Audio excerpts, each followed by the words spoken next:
প্রচণ্ড ঝাঁকুনিতে দেয়াল থেকে বৃষ্টির মতো ঝরে পড়ছে খড়কুটোর মতো দেখতে অজস্র শুকনো থোকা।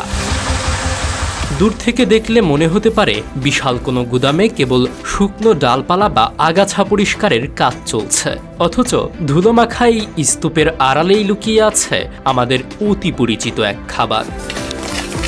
খসে পড়া এই থোকাগুলো আমাদের পরিচিত কিশমিশ, যা কয়েক সপ্তাহ আগেও ছিল টসটসে তাজা আঙুর।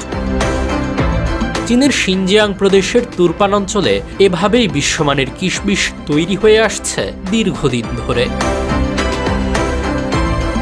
এখানে 4 থেকে 5 কেজি রসালো আঙুর শুকানোর পর মাত্র 1 কেজি কিশমিশ পাওয়া যায়। আমাদের ভিডিওগুলো চিটাগং থেকে দেখছেন লিজান চৌধুরী, নারায়ণগঞ্জ থেকে দেখছেন মোহাম্মদ ইফাদ ইসলাম, শরীয়তপুর থেকে দেখছেন মোহাম্মদ, রাজশাহী থেকে দেখছেন মোহাম্মদ শাহিন এবং তানজিদ হোসেন ভুইয়া দেখছেন সৌদি আরব জেদ্দা থেকে। আপনি কোথা থেকে দেখছেন তা জানিয়ে দিন কমেন্ট বক্সে। চুনচে নামের জালিদার এই বিশেষ ঘরগুলোতে সরাসরি সূর্যের আলো পৌঁছানোর কোনো সুযোগ নেই। শুধু 40 ডিগ্রি সেলসিয়াসের বেশি তাপমাত্রায় শুষ্ক গরম বাতাস অনবরত আসা যাওয়া করে। টানা 30 থেকে 45 দিন এই প্রাকৃতিক এয়ার ফ্রায়ারের ভেতর ছায়ায় শুকানোর ফলেই কিশমিশের পুষ্টিগুণ ও স্বাদ একদম অটুট থাকে।